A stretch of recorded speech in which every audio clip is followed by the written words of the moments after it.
إن الحمد لله نحمده ونستعينه ونستغفره ونعوذ بالله من شرور أنفسنا ومن سيئات أعمالنا من يهده الله فلا مضل له ومن يضلل فلا هادي له أشهد أن لا إله إلا الله وأشهد أن محمدا عبده ورسوله أرسله بالهدى ودين الحق ليظهره على الدين كله ولو كره المشركون اللهم صل على محمد وعلى آل محمد كما صليت على إبراهيم وعلى آل إبراهيم إنك حميد مجيد اللهم بارك على محمد وعلى آل محمد كما باركت على إبراهيم وعلى آل إبراهيم إنك حميد مجيد أما بعد فإن خير الحديث كتاب الله وخير الحدي هدي محمد صلى الله عليه وسلم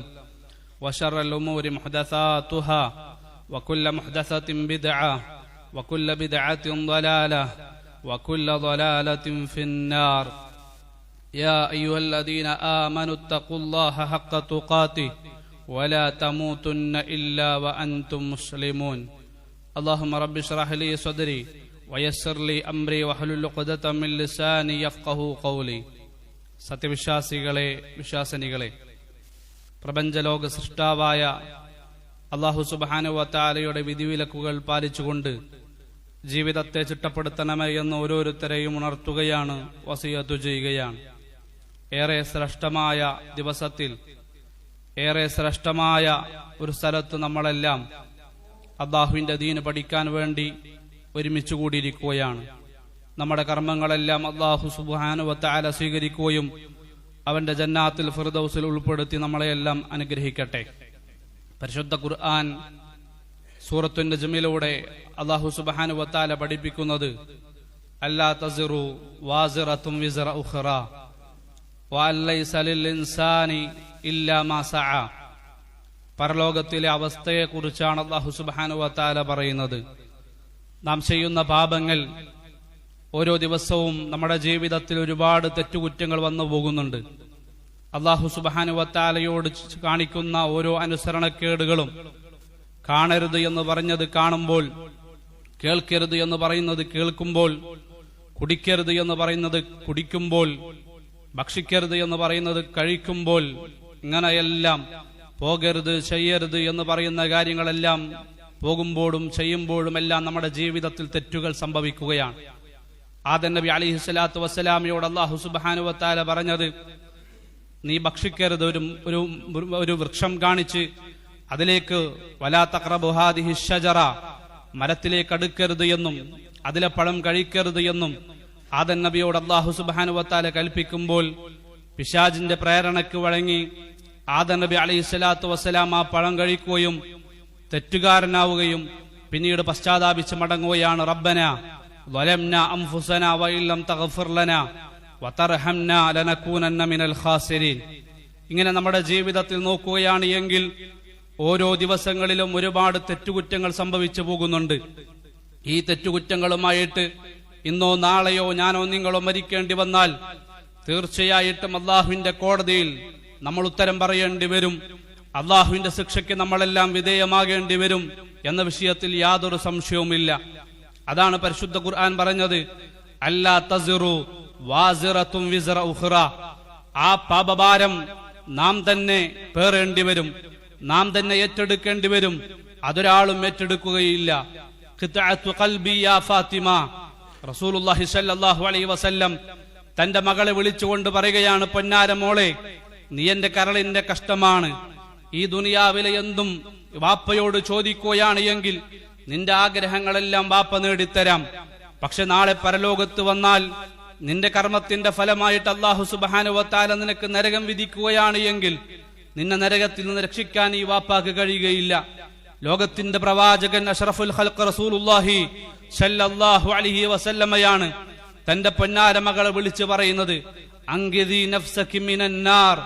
അതുകൊണ്ട് പ്രിയമുള്ള സഹോദരങ്ങളെ, സഹോദരിമാരെ, വിശ്വാസികളെ, വിശ്വാസിനികളെ, നമ്മുടെ പാപഭാരം ഏറ്റെടുക്കാൻ ഒരാളും പരലോകത്തുണ്ടാവുകയില്ല. മറ്റൊരാളുടെ പാപഭാരം നാമും ഏറ്റെടുക്കേണ്ടി വരികയില്ല. എന്നിട്ട് അല്ലാഹു സുബ്ഹാനഹു വ തആല തുടർന്നുകൊണ്ട് പറഞ്ഞത്, വഅൻ ലൈസ ലിൽ ഇൻസാനി ഇല്ലാ മാ സഅ. നാം ചെയ്ത കർമ്മത്തിന്റെ ഫലം അത് നമുക്ക് തന്നെയാണ്. ആർക്കും നമ്മൾ വിഹിതം വെച്ചു കൊടുക്കേണ്ട ആവശ്യമില്ല. മറ്റൊരാൾ ചെയ്ത കർമ്മം അതിന്റെ പ്രതിഫലം ഓരോ നന്മകൾക്കും അത് അവർക്കേ ലഭിക്കുകയുള്ളൂ. അതിൽ നിന്നൊരാളുടെയും വിഹിതം നമുക്കൊരാൾക്ക് ലഭിക്കുകയില്ല, ഒരംശം പോലും ലഭിക്കുകയില്ല. അതാണ് അല്ലാഹു സുബ്ഹാനഹു വ തആല വഅൻ ലൈസ ലിൽ ഇൻസാനി ഇല്ലാ മാ സഅ എന്ന ആയത്തിലൂടെ നമ്മളെ പഠിപ്പിക്കുന്നത്. അഥവാ ചുരുക്കി പറഞ്ഞാൽ നമ്മുടെ കൂട്ടുകെട്ടും നമ്മുടെ ഈ രൂപത്തിലുള്ള ബന്ധങ്ങളും സഹകരണങ്ങളും എല്ലാം ഈ ദുനിയാവിൽ മാത്രമാണ്. മരണം സംഭവിച്ചു കഴിഞ്ഞാൽ നമ്മുടെ മയ്യത്തിന്റെ പിന്നാലെ നമ്മുടെ കുടുംബക്കാരും നാട്ടുകാരും വേണ്ടപ്പെട്ടവരും കൂട്ടുകാരും എല്ലാവരും ഉണ്ടാകും. 6 അടി മണ്ണിലേക്ക് ഇറക്കി വെച്ച് 3 പിടി മണ്ണ് വാരി ഇട്ട് കഴിഞ്ഞാൽ എല്ലാവരും തസ്ബീത്തും ചൊല്ലി തിരിച്ചു പോരും. അവിടെ മുതൽ നമുക്കൊരാളും കൂട്ടിനില്ലാത്ത തണലില്ലാത്ത അള്ളാഹുവിന്റെ സംരക്ഷണം കിട്ടിയാൽ അത് ലഭിച്ചു, അള്ളാഹുവിന്റെ തണല് കിട്ടിയാൽ അത് ലഭിച്ചു എന്നതല്ലാതെ വേറൊരാളുടെയും സഹായമില്ലാത്ത ലോകത്തേക്കുള്ള യാത്രയിൽ അള്ളാഹുവിന്റെ പരലോകത്ത് സൂക്ഷിച്ചുകൊണ്ട് ജീവിക്കണം. വത്തഖൂ യൗമൻ തുർജഊന ഫീഹി ഇലല്ലാഹ്. നമ്മൾ ഓരോരുത്തരും അള്ളാഹുവിലേക്ക് മടക്കപ്പെടുന്ന ദിവസമുണ്ട്. വത്തഖൂ യൗമൻ ലാ തജ്സി നഫ്സുൻ അൻ നഫ്സിൻ ഷൈആ വലാ യുഖ്ബലു മിൻഹാ ശഫാഅത്തുൻ വലാ യുഖദു മിൻഹാ അദ്ലുൻ വലാ ഹും യുൻസറൂൻ. ഒരാളും സഹായത്തിന് വരാത്ത ലോകമാണ്. ഒരാൾക്കും മറ്റൊരാൾക്ക് വേണ്ടി ശുപാർശ ചെയ്യാൻ കഴിയാത്ത ലോകമാണ്. അതുകൊണ്ട് പ്രിയമുള്ള സഹോദരങ്ങളെ, ആ ഒരു യാത്രയിൽ നമ്മൾ മുന്നോട്ട് പോയിക്കൊണ്ടിരിക്കുമ്പോൾ അള്ളാഹുവിനെ സൂക്ഷിച്ചുകൊണ്ട് അള്ളാഹുവിനെ അനുസരിച്ചുകൊണ്ട് പാരത്രിക വിജയത്തിനു വേണ്ടി ജീവിക്കാൻ നമുക്ക് സാധിക്കേണ്ടതുണ്ട്. ഇത് അല്ലാഹു സുബ്ഹാനഹു വ തആല ആമായിട്ട് നമ്മളെ പഠിപ്പിച്ചൊരു കാര്യമാണ്. നിന്റെ പാപഭാരം നീ തന്നെ വഹിക്കേണ്ടി വരും. അതുപോലെ തന്നെ നീ ചെയ്ത കർമ്മത്തിന്റെ ഫലം അത് നിനക്ക് മാത്രമാണ് എന്ന് പരിശുദ്ധ ഖുർആനിലൂടെ ആമായിട്ട് പൊതുവായിട്ട് അല്ലാഹു സുബ്ഹാനഹു വ തആല പഠിപ്പിക്കുമ്പോൾ ഇതിൽ നിന്ന് ചില വിഷയങ്ങൾ ഒഴിവാക്കപ്പെടുന്നുണ്ട്. അത്തരം ഒഴിവാക്കപ്പെടുന്ന വിഷയങ്ങൾക്കാണ് ഇസ്തിസ്നാ എന്ന് പറയുന്നത്. അല്ലാഹു സുബ്ഹാനഹു വ തആല പരിശുദ്ധ ഖുർആനിൽ ആമായിട്ട് പഠിപ്പിച്ച കാര്യങ്ങൾ ഉദാഹരണം പറയുകയാണ് എങ്കിൽ, ഇന്നമാ ഹറമ അലൈക്കുമുൽ മൈതത, ശവം നിങ്ങൾക്ക് ഹറാമാണ് എന്ന് മൊത്തത്തിൽ അല്ലാഹു സുബ്ഹാനഹു വ തആല പഠിപ്പിച്ചു തന്നു. എന്നാൽ അതിൽ നിന്ന് ചില വിഷയങ്ങൾ ഇസ്തിസ്നാ ചെയ്തിട്ടുണ്ട്.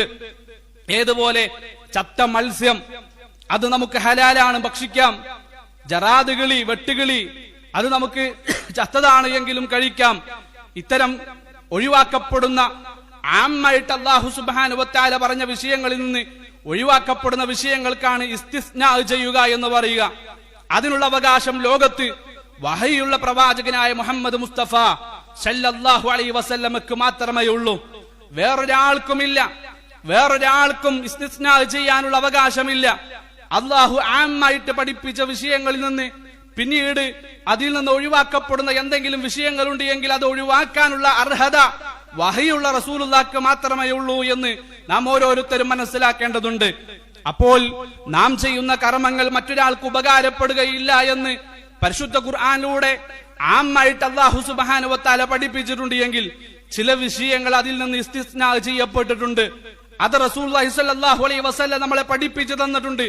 ഏതുപോലെ ആ ഒരു സന്താനം നാം ഏറെ സ്നേഹിച്ചും ഒക്കെ ലാളിച്ചും ഒക്കെ വളർത്തിയെടുത്ത ഒരുപാട് കൊല്ലക്കാലത്തെ പ്രയാസത്തിന് മേൽ നമുക്ക് ലഭിച്ച നമ്മുടെ സന്താനം, ആ സന്താനം നമുക്ക് വേണ്ടി പ്രാർത്ഥിച്ചാൽ വലദുൻ സ്വാലിഹുൻ യദ്ഉ ലഹു, സ്വാലിഹായ ഉമ്മാക്ക് വേണ്ടി, സ്വാലിഹത്തായ ഉമ്മാക്ക് വേണ്ടി, സ്വാലിഹായ വാപ്പാക്ക് വേണ്ടി എല്ലാ ഉമ്മമാർക്കും പ്രാർത്ഥിക്കുവാനുള്ള അവകാശമില്ല.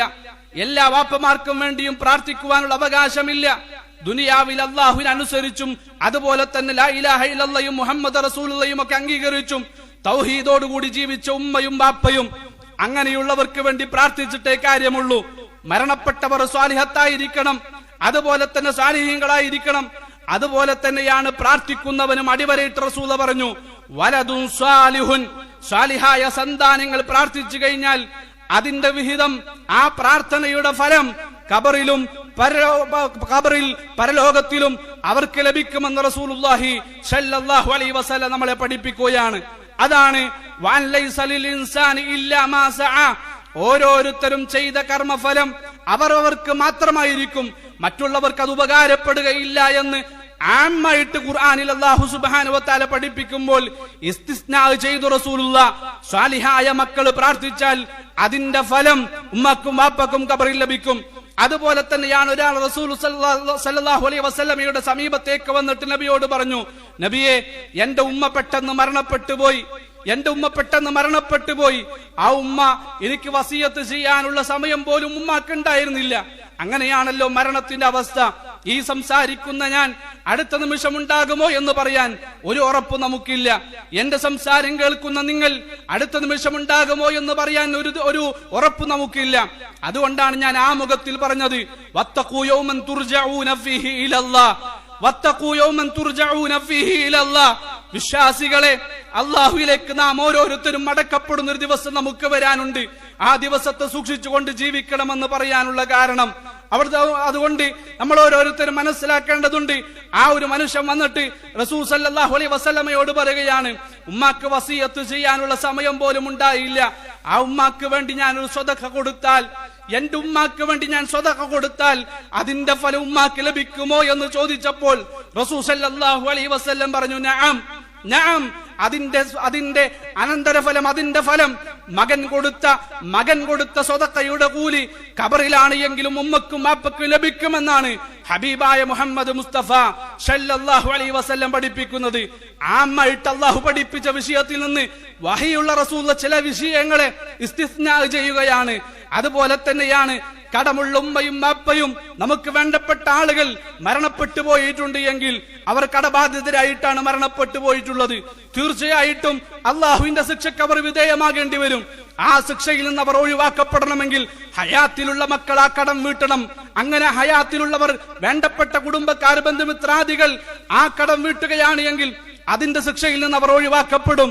അതുപോലെ തന്നെയാണ് ഹജ്ജും ഉംറയും ചെയ്യാത്ത മാതാപിതാക്കൾ, അവർക്ക് വേണ്ടി സാലിഹീങ്ങളായ മക്കള്, അവർ പിന്നെ പരിശുദ്ധമാക്കപ്പെട്ട മക്കയിൽ പോയിട്ട് അവർ ലബ്ബൈക അല്ലാഹുമ്മ ഉംറതൻ ലബ്ബൈക അല്ലാഹുമ്മ ഹജ്ജൻ ലിഉമ്മി ലിഅബി എന്ന് അവർ ഇഹ്റാമിൽ പ്രവേശിക്കുമ്പോൾ ചൊല്ലിയിട്ട് അവർ ഹജ്ജും ഉംറയും ചെയ്യുകയാണ് എങ്കിൽ അതിന്റെ പ്രതിഫലം മരണപ്പെട്ടു പോയ ഉമ്മക്കും ബാപ്പക്കും ലഭിക്കുമെന്ന് ഹബീബായ മുഹമ്മദ് മുസ്തഫ സല്ലല്ലാഹു അലൈഹി വസല്ലം. അപ്പൊ ഒന്നും കൂടെ മനസ്സിലാക്കണം, ഞാൻ ആവർത്തിക്കുകയാണ്. ആമായിട്ട് അല്ലാഹു പഠിപ്പിച്ചു, ഓരോരുത്തരും ചെയ്ത കർമ്മത്തിന്റെ ഫലം അവർക്ക് മാത്രമായിരിക്കും. അതിന്റെ ഒരൽപ്പം പോലും വിഹിതം വേറൊരാൾക്ക് ലഭിക്കുകയില്ല. അവിടെ ചില വിഷയങ്ങളെ വഹീന്റെ അടിസ്ഥാനത്തിൽ റസൂൽ ഇസ്തിസ്നാ ചെയ്തു തന്നു.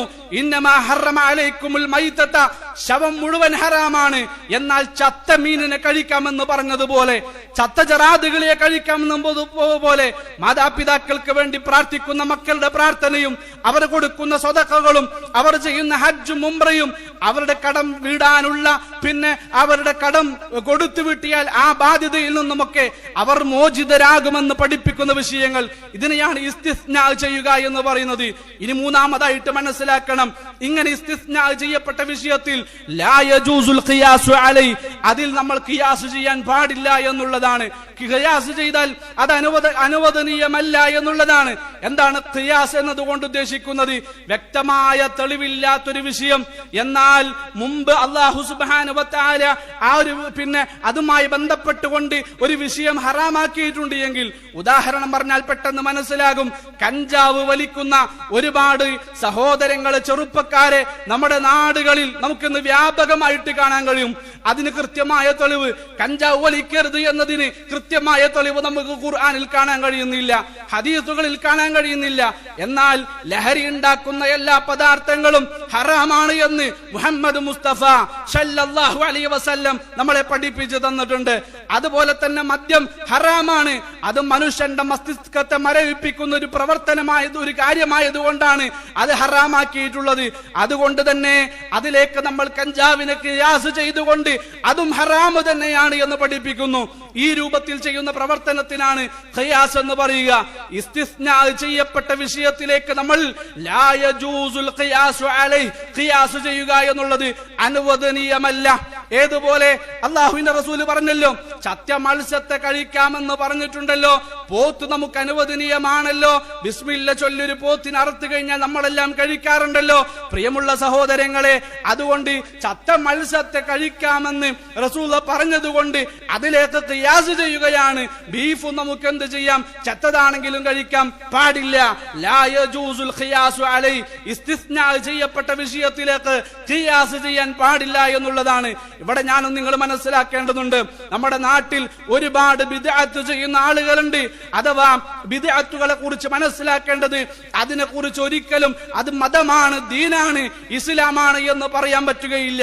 പ്രത്യക്ഷത്തിൽ നമുക്ക് കാണുമ്പോൾ ദിക്റായിരിക്കാം ചൊല്ലുന്നത്, സ്വലാത്തായിരിക്കാം ചൊല്ലുന്നത്, അതുപോലെ തന്നെ ഖുർആൻ പാരായണമായിരിക്കാം ചൊല്ലുന്നത്. എന്താണെങ്കിലും ബിദ്അത്താണോ അതിനൊരിക്കലും ഇസ്ലാം എന്ന് പറയാൻ പറ്റുകയില്ല.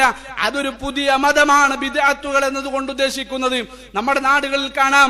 പിന്നെ പലപ്പോഴും ഞങ്ങളുടെ നാടുകൾ, തെക്കൻ ജില്ലകൾ, തൃശ്ശൂർ, എറണാകുളം പോലെയുള്ള ജില്ലകളിൽ വന്നു കഴിഞ്ഞാൽ വ്യാപകമായിട്ട് കാണാൻ കഴിയും. ഒരാൾ വീട്ടിൽ മരിച്ചു കഴിഞ്ഞാൽ ആ മയ്യത്തിന്റെ സമീപത്തിരുന്ന് യാസീൻ ഓതുന്ന ആളുകൾ.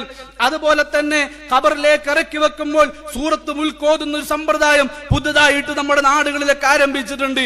അതുപോലെ തന്നെ 3-ന്റെ അന്ന്, 7-ന്റെ അന്ന്, 5-ന്റെ അന്ന്, 40-ന്റെ അന്ന്, ആണ്ടിന്റെ അന്ന് ഒക്കെ ഈ രൂപത്തിൽ ഖുർആൻ ഓതിയും പ്രത്യേകമായ ഹൽഖകളും പ്രത്യേകമായ ദിക്റുകളും സ്വലാത്തുകളും നടത്തിക്കൊണ്ട് ബിദ്അത്ത് ചെയ്യുന്ന ആളുകൾ. ഇവർക്കെന്താണ് തെളിവ്? ഇവർ പറയുന്നത് ഞങ്ങൾ ഖുർആൻ ഓതി ഹദിയ ചെയ്യുകയാണ്, ഇതിന്റെ പ്രതിഫലം മരണപ്പെട്ട വ്യക്തിക്കാണ് എന്ന് പറയുമ്പോൾ ഇവർക്കുള്ള തെളിവെന്താ?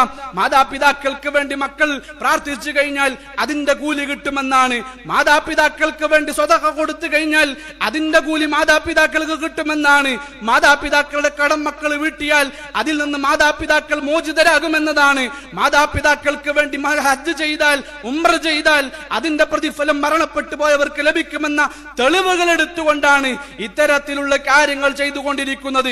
അവിടെ നമ്മൾ അടിസ്ഥാനപരമായിട്ട് മനസ്സിലാക്കണം, ലാ യജൂസുൽ ഖിയാസു അലൈഹി, ഇസ്തിസ്നാ ചെയ്യപ്പെട്ട വിഷയത്തിൽ ഒരിക്കലും ഖിയാസ് ചെയ്യാൻ പാടില്ല. അഥവാ മരണപ്പെട്ട വ്യക്തിയുടെ സമീപത്തിരുന്നിട്ട് ഖുർആൻ ഓതിയാൽ, യാസീൻ ഓതിയാൽ, അവരുടെ ഖബറിങ്കൽ സൂറത്ത് മുൽക്ക് ഓതിയാൽ അതിന്റെ പ്രതിഫലം കിട്ടുമെന്നത് ഒരിക്കലും ഇസ്തിസ്നാ ചെയ്യപ്പെട്ട വിഷയത്തിലേക്ക് ചേർക്കാൻ പാടില്ല. ഇസ്തിസ്നാ ചെയ്യാനുള്ള അവകാശം വഹയുള്ള മുഹമ്മദ് മുസ്തഫ സല്ലല്ലാഹു അലൈഹി വസല്ലമക്ക് മാത്രമേ ഉള്ളൂ. റസൂലുള്ള പഠിപ്പിച്ചിട്ടില്ല. മയ്യത്തിന്റെ സമീപത്തിരുന്ന് ഖുർആൻ ഓതി ഹദിയ ചെയ്താൽ അതിന്റെ പ്രതിഫലം മയ്യത്തിന് കിട്ടുമെന്ന് ഹബീബായ റസൂൽ സല്ലല്ലാഹു അലൈഹി വസല്ലം നമ്മളെ പഠിപ്പിച്ചിട്ടില്ല. സ്വഹാബത്താരും അത് നമ്മൾക്ക് കാണിച്ചു തന്നിട്ടില്ല. അത്തരം പ്രവർത്തനങ്ങൾ ബിദ്അത്തിന്റെ പ്രവർത്തനമാണ് എന്ന് നാം ഓരോരുത്തരും തിരിച്ചറിയേണ്ടതുണ്ട്. പ്രിയമുള്ള സഹോദരങ്ങളെ, ഈ ഒരു സമയത്ത് നാം കൃത്യമായി മനസ്സിലാക്കുക, ജീവിതത്തെ ചിട്ടപ്പെടുത്തുക. മരിക്കുന്നതിന് മുമ്പ് നല്ലൊരു മനുഷ്യനായി, നല്ലൊരു മനസ്സിന്റെ ഉടമയായിട്ട് മരിക്കാൻ ലാ ഇലാഹ ഇല്ലല്ലാഹ് എന്ന കലിമതു തൗഹീദ് ഉച്ചരിച്ചുകൊണ്ട് ഈ ലോകത്തോട് വിട പറയാൻ നമുക്ക് സാധിക്കണം. എപ്പോ പോകും എന്ന് പറയാൻ ഒരുറപ്പുമില്ലാത്ത സമയത്ത്, ഏത് സമയത്തും റബ്ബ് വിളിച്ചാൽ നല്ലൊരു അടിമയായിട്ട് മരിക്കാൻ, അള്ളാഹുവിന്റെ ഇഷ്ടദാസനായിട്ട് മരിക്കാൻ നമുക്ക് സാധിക്കണം. അള്ളാഹു നമ്മളെ എല്ലാം അനുഗ്രഹിക്കട്ടെ. അഖൂലു ഖൗലി ഹാദാ വസ്തഗ്ഫിറുല്ലാഹ ലി വലക്കും വസ്തഗ്ഫിറൂ ഇന്നഹു ഹുവൽ ഗഫൂറുർ റഹീം.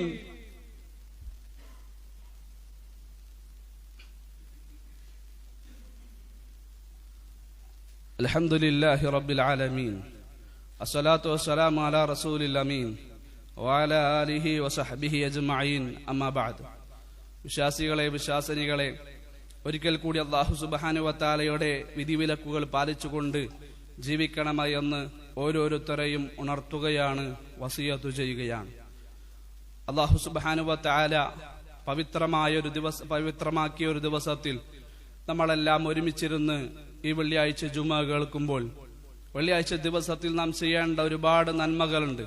പലപ്പോഴും നാം കേൾക്കാറുള്ള കാര്യങ്ങളാണ്. പക്ഷേ മടികൊണ്ട് നമ്മളെല്ലാം പലപ്പോഴും മറന്നുപോവുകയാണ്. സുബഹി നമസ്കാരത്തിലെ സൂറത്തു സജദ മുതൽ സൂറത്ത് ഇൻസാൻ ഓതുന്നത് മുതൽ പിന്നെ അവിടെ നിന്ന് അങ്ങോട്ട് പിന്നെ സൂറത്തുൽ കഹ്ഫും അതുപോലെ റസൂൽ സല്ലല്ലാഹു അലൈഹി വസല്ലമയുടെ പേരിലുള്ള സ്വലാത്തുകൾ വർദ്ധിപ്പിക്കേണ്ട ദിവസം, സ്വദഖകൾ വർദ്ധിപ്പിക്കേണ്ട ദിവസം, ഇങ്ങനെ ഒരുപാട് നന്മകൾ നമ്മളെ പഠിപ്പിച്ചു തന്നിട്ടുണ്ട്. ഒരു നന്മയുടെ വിഷയത്തിലും നാം ആരും അശ്രദ്ധരാകാൻ പാടില്ല. പാരത്രിക ലോകത്ത് വിജയിക്കണമെങ്കിൽ തീർച്ചയായിട്ടും പ്രയാസ പ്രതിസന്ധികളെ തരണം ചെയ്തുകൊണ്ട് മുന്നോട്ട് പോയെങ്കിൽ മാത്രമാണ് അള്ളാഹുവിന്റെ മഹ്ശറ ലോകത്ത് രക്ഷപ്പെടാൻ നമുക്ക് സാധിക്കുകയുള്ളൂ. അള്ളാഹു നമ്മളെ എല്ലാം അനുഗ്രഹിക്കട്ടെ. ഇവിടെ സൂചിപ്പിക്കുവാൻ വേണ്ടി ഉണർത്തിയിട്ടുള്ളൊരു കാര്യം നിങ്ങളെല്ലാം ഓർമ്മപ്പെടുത്തുകയാണ്. എടവണ്ണയിൽ KNM മണ്ഡലം കമ്മിറ്റി നേരിട്ട് നടത്തുന്ന സംരംഭമാണ് ഇംക എന്നൊരു സംരംഭം. അത് എന്നേക്കാൾ കൂടുതൽ അറിയുന്നവരാണ് നിങ്ങൾ. പാവപ്പെട്ടവരായ ഒരുപാട് ആളുകൾ നമ്മുടെ ചുറ്റുപാടുകളിലുണ്ട്. രോഗബാധിതരായ ആളുകൾ, ക്യാൻസർ പോലെയുള്ള, അതുപോലെ തന്നെ ചെറുതും വലുതുമായ ഒരുപാട് രോഗങ്ങൾക്ക് പ്രയാസപ്പെട്ട് അത് ബാധിച്ചുകൊണ്ട് വേദന അനുഭവിച്ചുകൊണ്ട് മരുന്ന് വാങ്ങാൻ പൈസ ഇല്ലാതെ, നല്ലൊരു ഡോക്ടറെ കാണിക്കാനുള്ള വകുപ്പില്ലാതെ പ്രയാസപ്പെടുന്ന ഒരുപാട് ആളുകൾ. അല്ലാഹു സുബ്ഹാനഹു വ തആല എല്ലാവർക്കും ശിഫയും ആഫിയത്തും നൽകി നമ്മളെയെല്ലാം അനുഗ്രഹിക്കട്ടെ. ഇത്തരം ആളുകൾക്ക് വേണ്ടി സഹായം നൽകുന്നതിന് വേണ്ടി, മരുന്നുകൾ ഫ്രീ ആയിട്ടും ഒക്കെ നൽകുന്നതിന് വേണ്ടിയുള്ള സംരംഭമാണ് ഇംക എന്നുള്ളത്. എല്ലാ വർഷത്തിലും ഇൻഷാ അല്ലാഹ് ഇനി അങ്ങോട്ട് ഒരു ഇംകയുടെ ഒരു ദിവസം ആചരിക്കാൻ, ആ ദിവസത്തിന്റെ പ്രത്യേകത എന്നുള്ളത് ഈ വർഷം ഈ വരുന്ന 17-ാം തീയതിയാണ് നിങ്ങളുടെ വീട്ടിലേക്ക് അവിടുന്ന് അതിന്റെ പ്രവർത്തകർ, ഈലാഫിന്റെയും മറ്റുമൊക്കെ പ്രവർത്തകരെന്തെയും നിങ്ങളുടെ ഓരോരുത്തരുടെയും വീടുകളിൽ വന്ന് ഒരു കിറ്റ് നിങ്ങളെ ഏൽപ്പിക്കും. ആ കിറ്റിൽ നിങ്ങൾക്ക് ഒരു നിശ്ചിത കാലയളവിൽ നിങ്ങൾക്ക് നൽകാൻ കഴിയുന്ന ഒരു സംഖ്യ നമ്മുടെ എടവണ്ണ മണ്ഡലത്തിലുള്ള ആളുകൾക്ക്, പാവപ്പെട്ടവരായ ആളുകൾക്ക് മരുന്ന് വാങ്ങാനുള്ള ഒരു സംരംഭത്തിന് വേണ്ടിയുള്ള ഒരു പ്രവർത്തനമാണ്. 17-ാം തീയതി നിങ്ങളെ വീട്ടിലേക്ക് എത്തുമ്പോൾ അതിലെല്ലാവരും സഹകരിക്കണം എന്നുള്ളതാണ്. നന്മ ചെയ്യുമ്പോൾ അള്ളാഹുവിന്റെ പ്രതിഫലം ആഗ്രഹിച്ചുകൊണ്ട് എനിക്ക് ഈ ഒരു രൂപ കൊണ്ട് അള്ളാഹുവിന്റെ കോടതിയിൽ രക്ഷപ്പെടാൻ കഴിയണമെന്ന മനസ്സോടുകൂടി, നല്ല മനസ്സോടുകൂടി നന്മ ചെയ്ത് മുന്നോട്ട് പോവുക. അള്ളാഹു നമ്മളെയെല്ലാം അനുഗ്രഹിക്കട്ടെ. റഹ്മാനായ റബ്ബേ, ഞങ്ങളുടെ ജീവിതത്തിൽ ഒരുപാട് തെറ്റുകുറ്റങ്ങൾ സംഭവിച്ചു പോയിട്ടുണ്ട്. എല്ലാം നീ ഞങ്ങൾക്ക് പുറത്തു മാപ്പാക്കി തരണേ റഹ്മാനെ. ഞങ്ങൾ കേട്ട കാര്യങ്ങൾ ജീവിതത്തിൽ പകർത്തി ഈമാനോടുകൂടി മുന്നോട്ട് പോകാനുള്ള തൗഫീക്ക് നൽകി നീ ഞങ്ങളെ എല്ലാം അനുഗ്രഹിക്കണേ റഹ്മാനെ. ഞങ്ങളുടെ കൂട്ടത്തിൽ ഒരുപാട് രോഗികളുണ്ട്, ഒരുപാട് പ്രതിസന്ധികൾ അനുഭവിക്കുന്നവരുണ്ട്, പ്രാർത്ഥിക്കുവാൻ വേണ്ടി ആവശ്യപ്പെട്ടവരുണ്ട്. റഹ്മാനെ, എല്ലാവരുടെയും നല്ല മുറാദുകൾ നീ ഹാസിലാക്കി കൊടുക്കണേ റഹ്മാനെ. എല്ലാവർക്കും നീ ശിഫയും ആഫിയത്തും കൊടുക്കണേ റഹ്മാനെ. ഞങ്ങളുടെ മാതാപിതാക്കൾക്ക് നീ ദീർഘായുസ് നൽകണേ റഹ്മാനെ. മരണപ്പെട്ടു പോയ ഞങ്ങളുടെ ഉമ്മമാർ, മരണപ്പെട്ടു പോയ ഞങ്ങളുടെ വാപ്പമാർ, റബ്ബേ, അവരുടെ ഖബറിടം നീ വിശാലമാക്കി കൊടുക്കണേ റഹ്മാനെ. നിന്റെ ജന്നാത്തുൽ ഫിർദൗസിൽ ഉൾപ്പെടുത്തി അനുഗ്രഹിക്കണേ റഹ്മാനെ. ഞങ്ങളുടെ ഇണകളിൽ നിന്ന് നീ ഞങ്ങൾക്ക് കൺകുളിർമ നൽകണേ അല്ലാ. ഞങ്ങളുടെ സന്താനങ്ങളിൽ നിന്ന് നീ ഞങ്ങൾക്ക് കൺകുളിർമ നൽകണേ അല്ലാ.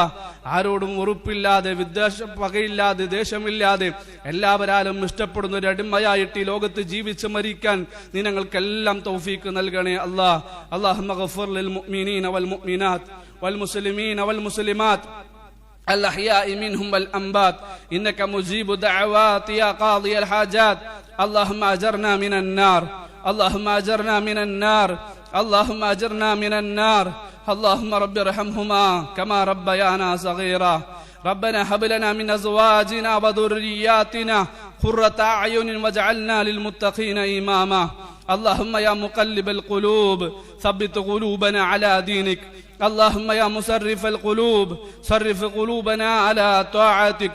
ربنا لا تزغ قلوبنا بعد إذ هديتنا وهب لنا من لدنك رحمة إنك أنت الوهاب.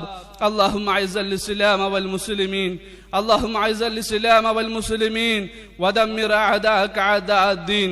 اللهم انصر إخوان المسلمين في كل مكان، اللهم انصر إخوان المسلمين في كل مكان. اللهم انصر إخوان المسلمين في فلسطين، اللهم ارحمهم، اللهم اغفر لهم. ربنا تقبل منهم من شهدائهم يا رب العالمين. ربنا آتنا في الدنيا حسنة وفي الآخرة حسنة وقنا عذاب النار. ربنا تقبل منا إنك أنت السميع العليم وتب علينا إنك أنت التواب الرحيم. اللهم صل على محمد وعلى آل محمد كما صليت على إبراهيم وعلى آل إبراهيم إنك حميد مجيد. آمين آمين برحمتك يا أرحم الراحمين والحمد لله رب العالمين.